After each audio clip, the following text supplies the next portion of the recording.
L'intersectionnalité est un concept incompris pour les uns, interpellant pour d'autres et souvent méconnu. Alors est-ce une fin en soi?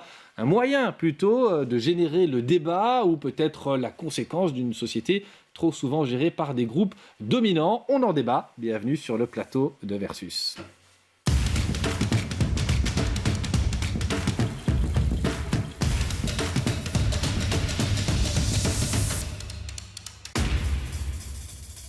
Et comme chaque semaine, 4 invités aux avis bien sentis. Aïda Yansi, bonjour, vous êtes chargé de projet pour la Rainbow House. En face de vous, si je puis dire, Joël Kotek, vous êtes professeur à l'ULB, historien. Et puis Leïla Hajik, vous êtes députée bruxelloise pour le Parti Socialiste. Et nous avons aussi invité une de vos collègues, mais libérale, elle, Viviane Teitelbaum, députée bruxelloise pour le MR. Alors peut-être pour vous, Madame Yansi, la première question. On parle d'intersectionnalité, c'est dans l'actualité de cette semaine, on va y revenir évidemment, mais vous préférez l'expression mixité choisie. C'est quoi la différence? Et puis surtout, qu'est-ce qu'on entend par cette intersectionnalité? Alors, l'intersectionnalité, c'est un outil qui a été déposé à la fin des années 80 par une dame afro-américaine. Et c'est un outil qui permet de voir à quel endroit les personnes qui ont des identités qui sont minorisées, plusieurs identités qui sont minorisées, donc par exemple des femmes. Les femmes par rapport aux hommes sont minorisées, d'où les besoins du féminisme. Par exemple des personnes racialisées, qui sont noires, perçues comme arabes par rapport aux groupes plus dominants, etc. Ce sont des personnes qui ont ces plusieurs identités qui sont en même temps et qui donc du coup peuvent avoir plusieurs obstacles en termes d'accès à certains services. Nous, quand on parle de non-mixité, c'est une sorte des outils, en quelque sorte, de l'intersectionnalité. Par exemple, on peut faire des activités où seulement certaines personnes sont invitées sur base d'identité ou d'expériences en commun. Et donc, qui cumulerait, on va dire, des charges de minorité pour faire comprendre le message? Oui, on pourrait dire ça comme ça. Mais qu'est-ce que ça apporte de les réunir entre elles? Finalement, qu'est-ce que vous obtenez quand vous avez une réflexion avec, vous citiez des origines, des orientations, que sais-je? Qu'est-ce qu'on n'aurait pas si on réunissait des gens plus divers, finalement? En fait, déjà, la première chose qu'on obtient, c'est une libération de la parole. C'est vraiment une question de sécurité, de pouvoir parler parfois de manière plus facile quand on n'est pas en présence des personnes qu'on perçoit comme nous dominants. Mais ça marche aussi dans le sens. Par exemple, moi, le même jour, cette chose qui a fait polémique, j'organisais un atelier uniquement pour les personnes blanches, en non-mixité choisie entre personnes blanches, pour parler de racisme aussi, pour les personnes osent s'exprimer sur ce qu'elles osent dire ou n'osent pas dire. Est-ce que ces mots-là, je peux les utiliser ou pas? C'était en fait cette manière pour moi de permettre aux personnes blanches aussi de s'exprimer et d'apprendre les choses sans mettre d'autres personnes dans des situations inconfortables, tout en leur permettant de libérer leur parole. Alors, Joël Kotek, est-ce que c'est un phénomène finalement nouveau? Madame évoquait les combats féministes. Est-ce que dans les années 70, par exemple, il y avait déjà cette idée qu'à un moment donné, il fallait d'abord faire émerger la parole entre nous ou je m'adresse à l'historien, là? Non, ce quant à soi me dérange un peu, parce qu'avant... Quant à soi ? Ce quant à soi, oui, le fait de parler entre soi, alors que je pense que la société moderne et la société démocratique est basée sur la délibération, sur l'échange, sur la confrontation d'idées, versus, si vous voulez, en quelque sorte. Alors c'est une idée qui vient des États-Unis, où là, effectivement, il y a des soucis que, heureusement, nous n'avons plus en Europe. Il y a, on peut dire, sans doute un racisme systémique aux États-Unis. Et donc, ce sont des concepts qui sont importés des États-Unis et qui ne conviennent pas à l'Europe, je pense. La conception jusqu'alors en Europe de l'antiracisme est universaliste. C'est l'idée que tout un chacun peut s'exprimer, peut se projeter dans l'expérience de l'autre.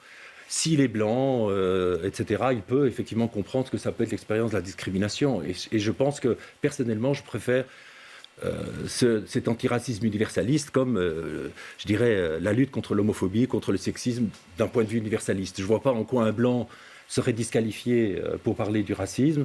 Et je ne vois pas en quoi une femme, parce qu'elle serait d'origine bourgeoise ou blanche, ne pourrait pas s'intéresser à la question de l'homophobie, par exemple. Leïla Hajik, vous êtes une parlementaire, vous êtes habituée à échanger. Alors finalement, quand est-ce qu'on avance le mieux dans des débats de société, de votre expérience au Parlement? C'est quand on réfléchit entre connaisseurs d'un même sujet ou quand justement on va chercher des avis un peu divers? Mais ici, dans ces ateliers en non-mixité, dans ces espaces de CSP, il n'est pas question de débattre, il est question de partager des événements qu'on a vécus, des événements souvent traumatisants pour ces personnes. Et si ces personnes ont besoin de ce genre d'événements, de ce genre d'endroits, d'espaces où elles peuvent s'exprimer, avant ensuite de pouvoir avoir des débats avec le reste de la société, eh bien moi, ça ne me gêne pas. Et je pense que si ça peut nous aider ensuite à vivre mieux ensemble, pourquoi pas? Un moyen pour le vivre ensemble, l'intersectionnalité, Viviane Teitelbaum? Non, il y a l'intersectionnalité des discriminations, ça c'est bien évidemment, tout le monde le reconnaît, et c'est important de le reconnaître. On peut être dans une situation où on est victime de différentes discriminations, dans une identité qui évolue d'ailleurs au fur et à mesure de son existence. Après, on ne peut pas parler d'intersectionnalité des luttes, à mon avis, parce que là, on va commencer à hiérarchiser dans qu'est-ce qui est important à mettre avant. Et je voudrais dire ceci. D'avoir des groupes qui soient des propriétaires exclusifs de certaines problématiques ne va pas aider au vivre ensemble.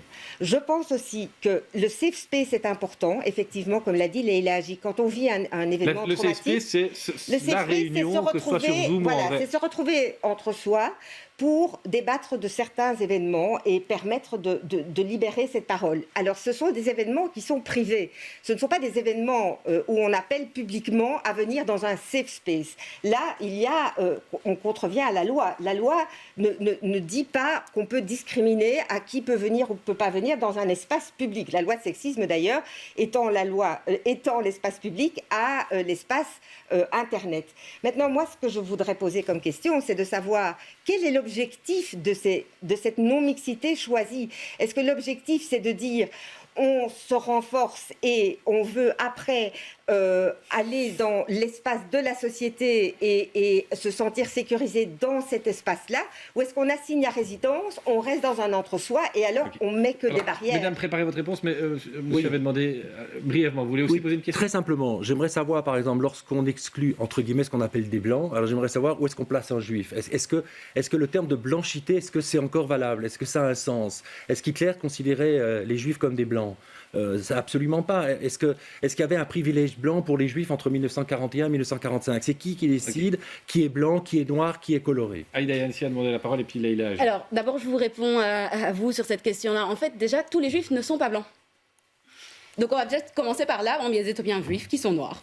Et ces personnes qui sont juives et noires peuvent à la fois subir du racisme anti-noir et subir de l'antisémitisme. L'antisémitisme, c'est une des oppressions systémiques, tout comme l'islamophobie, tout comme le racisme, tout comme le sexisme, l'homophobie, la transphobie, le validisme. Tout ça, ce sont des oppressions systémiques qui peuvent se rencontrer sur une même personne. Ce qui est intéressant, c'est de voir comment est-ce que cette personne peut avoir accès à ces services, comment est-ce qu'elle peut se balader dans la société. Mais c'est quoi quand un blanc? elle subit plusieurs... C'est quoi un blanc? Alors, un blanc, c'est juste quelqu'un qui est racialisé positivement, juste basé sur sa couleur de peau et sur son phénotype, donc sur ses cheveux, etc. C'est quelqu'un qui est perçu comme étant, entre guillemets, neutre. Les autres sont racialisés. Par exemple, quelqu'un qui est musulman peut être blanc aussi. Mais typiquement, l'islamophobie, elle touche principalement 90% de femmes parce qu'on les racialise, parce qu'elles porteraient un voile. Vous aurez encore la parole, hein, Madame Nensi. Oui. Leïla Hagi qui avait demandé la parole et puis Viviane Teitelbaum. Oui, mais quand on parle effectivement de personnes blanches, on fait référence à la blancheté qui ne se cantonne pas à la couleur de peau, ça va bien au-delà. Ici, la couleur blanche est vue comme une norme dans la société. Et quand monsieur Kotek parle des Juifs dans les années 40,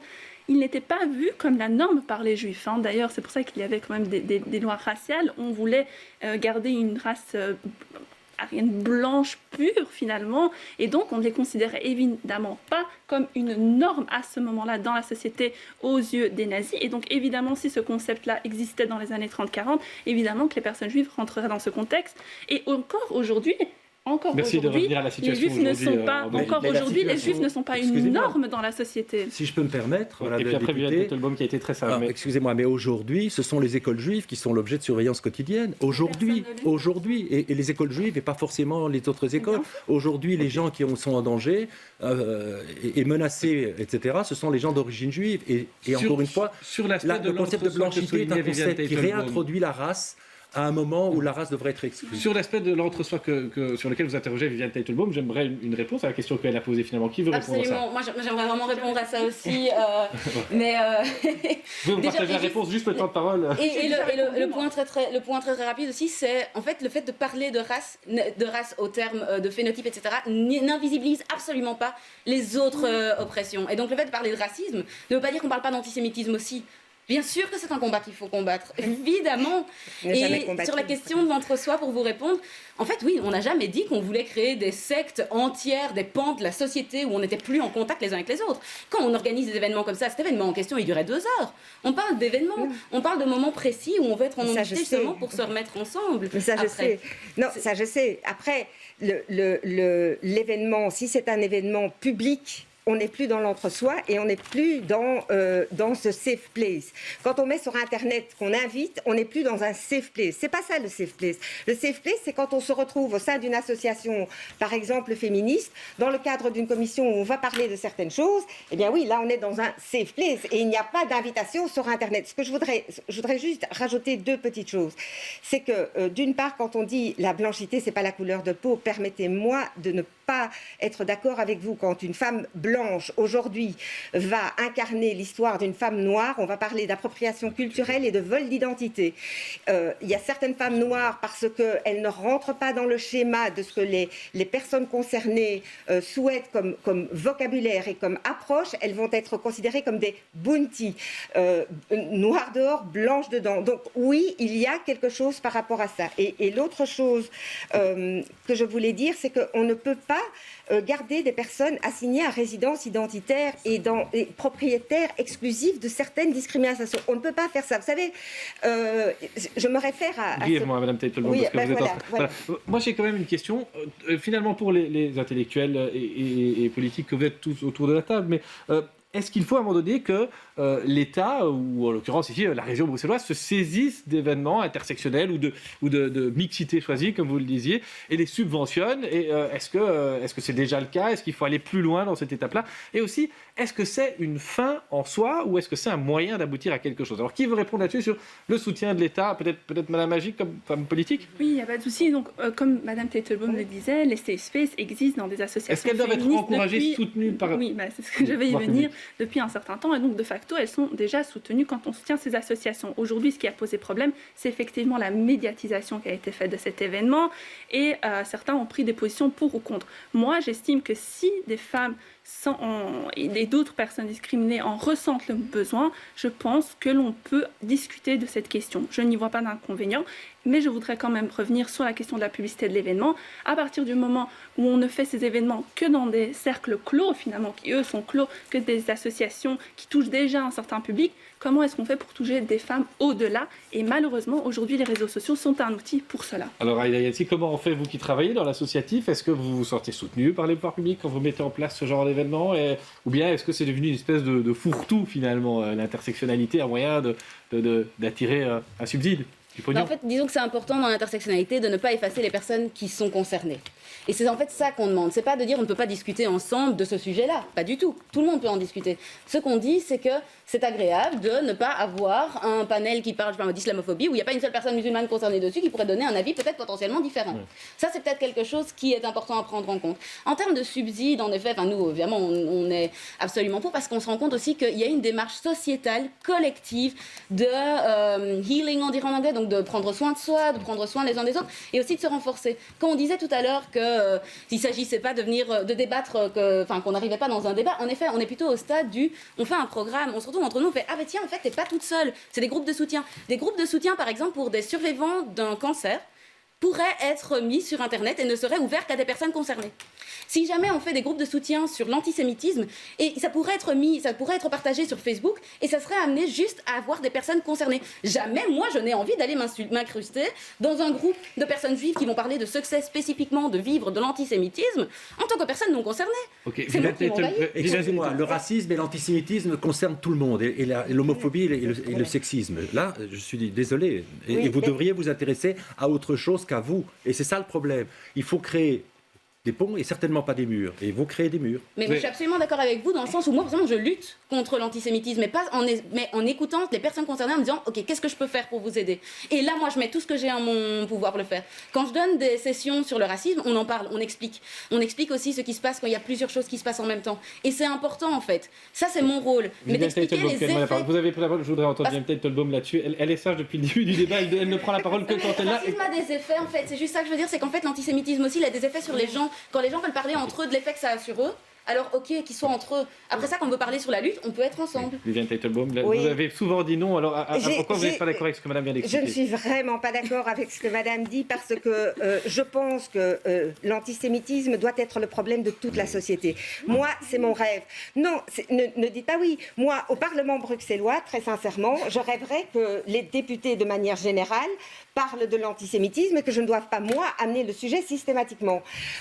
Oui, mais ce n'est pas le cas. Et donc, on a l'impression que c'est ce que je dis, les personnes restent propriétaires exclusifs de leur discrimination. Et ça ne peut pas. Ce que je voulais dire, c'est que l'exclusion n'est jamais de la lutte contre le racisme.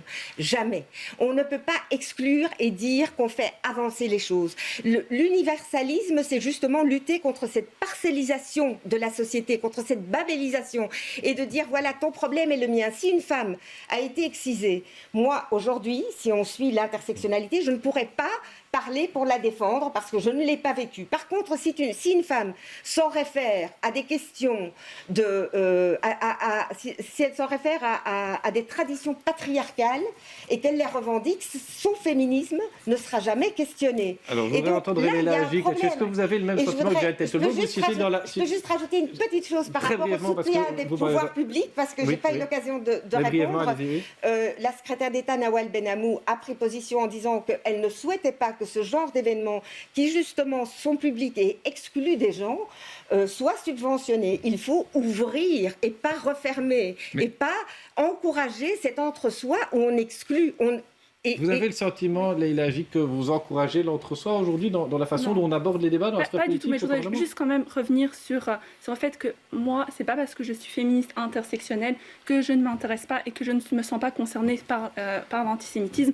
Et ce qu'on entend ici, moi, parfois, on fait des liens quand même qui, moi, me heurtent et me choquent en tant qu'antiraciste. Point à la ligne, quoi. Je me bats contre toutes les discriminations et j'ai vraiment pas envie d'entendre ce genre de choses. Mesdames, messieurs, je vais quand même vous soumettre une citation que j'ai trouvée en préparant ce débat, que j'ai trouvée parmi beaucoup d'autres intéressantes à vous faire commenter. On peut la voir à l'écran. Elle nous vient de Martine Storti dans son ouvrage Pour un féminisme universel. Elle nous dit: victime en quelque sorte de son succès, l'intersectionnalité s'est transformée en outil, je cite, de sommation, d'injonction et de disqualification. Alors, est-ce qu'il y a effectivement une manière de disqualifier des avis parce que les gens qui auraient un propos sur une thématique excluante ne seraient pas concernés personnellement au premier chef? Est-ce que vous avez l'impression de faire ça? Allez, on vient de vous entendre des avis, alors peut-être Aïda Yancy? Mais moi, je veux bien vous laisser répondre sur cette question-là, il n'y a pas de problème, allez-y. Non, mais je pense qu'on a manqué de pédagogie et d'explication des termes, que ce soit l'intersectionnalité, que ce soit les différents outils. Le grand public n'est pas au courant de ces outils-là et donc forcément ne peut pas assez bien les comprendre. Mais moi, je voulais juste revenir, effectivement... nous n'avons pas été excisées toutes les deux, Mme Teitelbaum. Je pense qu'on peut parler d'excision. Mais, à contrario, si une autre femme est présente, qui, elle, a vécu l'excision, nous devons la laisser parler en premier. C'est ça, l'intersectionnalité pour moi. Joël Kotek, vous avez l'impression, vous ressentez à un moment donné qu'il y a un côté disqualifiant, une démarche de disqualification dans l'intersectionnalité? C'est comme ça que vous le voyez, comme historien, encore une fois? Oui, l'inventeur du concept, Madame Crenshaw, donc cette afrodescendante américaine, elle a dit que finalement, elle avait été dépassée par son succès. Et elle a dit que finalement, c'était une machine à, en quelque sorte, exclure le mal, à faire du mal blanc un paria. Et c'est ce vers quoi on arrive. Et moi, je ne veux pas qu'on ne s'intéresse effectivement qu'à l'antisémitisme. Au contraire, je donne des cours sur tous les génocides. Et il y a un concept qu'il faudrait réintroduire. C'est un concept inventé par un philosophe tchèque, Jan Patočka, qui parle de solidarité des ébranlés. Que tous les ébranlés, effectivement, soient ensemble, sans exclusion. Alors il y a... Mais si je peux rebondir là-dessus, moi je suis complètement d'accord avec vous en fait. Là-dessus, je suis complètement d'accord dans le sens où nous devons nous soutenir tous ensemble. Clairement, moi la question c'est pourquoi vous voulez absolument parler. Parce que là ici la citation dit en gros l'intersectionnalité ça empêche certaines personnes de pouvoir parler de certains sujets. C'est vrai. Et c'est vrai, ok, peut-être potentiellement c'est comme ça que c'est pris. Mais la question que je me demande c'est pourquoi est-ce qu'on va absolument parler quand potentiellement il y a d'autres personnes qui pourraient être mieux placées pour le faire. Maintenant je vais être complètement d'accord avec vous de nouveau par rapport à ce que vous avez dit avant aussi. On ne peut pas porter nos combats seuls. Pour moi en fait ce qui est important ici c'est de faire la différence entre amener le sujet et puis ensuite trouver les moyens de le régler. C'est-à-dire que Oui, s'il vous plaît, parlez de racisme, parlez d'antisémitisme, parlez d'homophobie. Ça nous pourrit la vie tous les jours. Mais on le fait. Juste sur le comment faire, le problème, c'est que parfois, quand on ne sait pas spécialement exactement ce que c'est de le vivre, on peut avoir des approches qui sont plus violentes et potentiellement qui peuvent faire moins bien que bien. En même temps, c'est pas le statut de victime qui donne forcément une parole sur la reconstruction. Sinon, on n'aurait plus besoin d'aide, de spécialistes, etc. Donc, il faut faire attention à ça. Et je voudrais rajouter que le statut de victime, peut-être que c'est aussi à cela qu'on devrait s'attaquer, c'est de dire qu'au fond, dans cette société patriarcale, on considère qu'une femme, quand elle est victime, elle doit se montrer forte, elle doit pouvoir avoir du répondant, etc. C'est comme ça en général, hein, et on dit souvent d'ailleurs, les femmes sont victimes, mais elles sont aussi actrices du changement, etc., une force du changement. C'est vrai, mais peut-être qu'on peut aussi être victime, avoir du mal avec certaines choses et simplement l'exprimer. Par ailleurs, je pense que cette intersectionnalité des luttes, pas des discriminations, je le redis, confisque la parole, puisqu'à un moment donné, on dit, toi, tu n'as pas vécu ça, donc tu ne peux pas en parler. Mais moi, je ne trouve pas que... Vous savez, en fait, mon histoire, mon identité, tout me porte à dire, comme ce pasteur Niemöller disait, quand ils sont venus arrêter des communistes, je n'ai rien dit, je n'étais pas communiste. Quand ils sont venus arrêter des sociodémocrates, je n'ai rien dit, je n'étais pas sociodémocrate. Quand ils sont venus arrêter des syndicalistes, je n'ai rien dit, je n'étais pas syndicaliste. Quand ils sont venus m'arrêter, il n'y avait plus personne pour parler. Et la citation est connue. Est-ce que c'est une fin en soi, l'intersectionnalité, parce qu'il faut qu'il y ait une place de rencontre entre des personnes qui subissent le même type de discrimination, ou est-ce que c'est un moyen ? Je reviens avec cette question que je posais en introduction. Madame Yancy, vous avez réagi, oui. Je vous donne la parole. C'est un moyen. L'intersectionnalité, c'est un outil pour vraiment voir où est-ce qu'il y a des choses qui ne vont pas, où est-ce qu'il y a des mesures qu'on met en place qui n'atteignent pas certaines personnes. C'est des lunettes. Les lunettes, c'est pas le but en soi. Le but des lunettes, c'est de réussir à voir. Une fois que ça, c'est identifié, on peut agir dessus. Okay. Et en fait, le problème qu'on a généralement, c'est que l'intersectionnalité, elle est mal comprise. Elle est prise comme une sorte de lutte identitaire. Alors qu'en fait, on ne parle pas d'identité quand on parle d'intersectionnalité. On parle réellement, en fait, de lutte, pas de l'identité, de la lutte.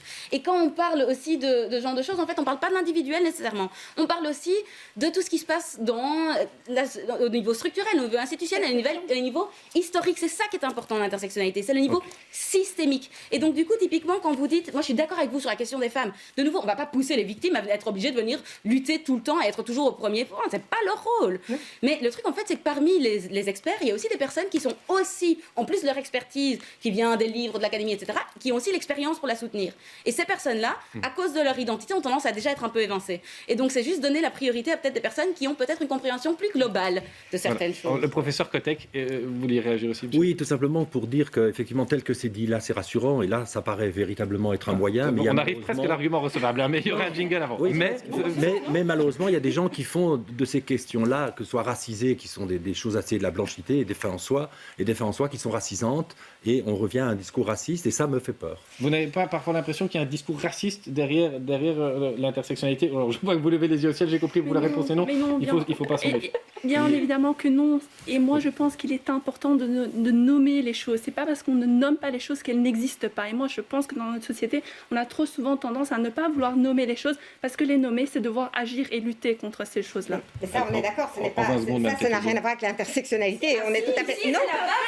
Non, la base de l'intersectionnalité, c'est que là où les discriminations se croisent, on va prendre la surface où il y a quelque chose en commun.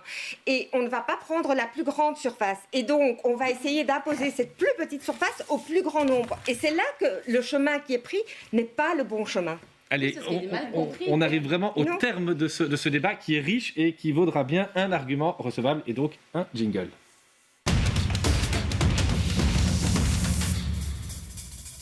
C'est une règle d'or versus. Vous devez tous trouver un argument recevable. De l'autre côté de la table, allez, monsieur Kotek, est-ce que vous avez entendu de recevable avec vos débatteuses d'aujourd'hui ? Oui, alors justement, l'idée que c'est un moyen et pas une fin en soi, voilà, voilà, c'est ce qui me semble absolument important. Madame Yancy, un argument recevable de l'autre côté de la table ? Je l'ai déjà dit, mais le fait qu'on ne peut pas porter nos combats seuls, en fait, qu'en effet, le but, c'est pas juste d'être... que le fait d'être en non-mixité, c'est un peu les trancher sur un champ de bataille. Le but, après, c'est d'aller sur le champ de bataille ensemble. Mais on a besoin d'être tranchés pour pouvoir se reposer entre nous et reprendre un peu des forces. Un argument...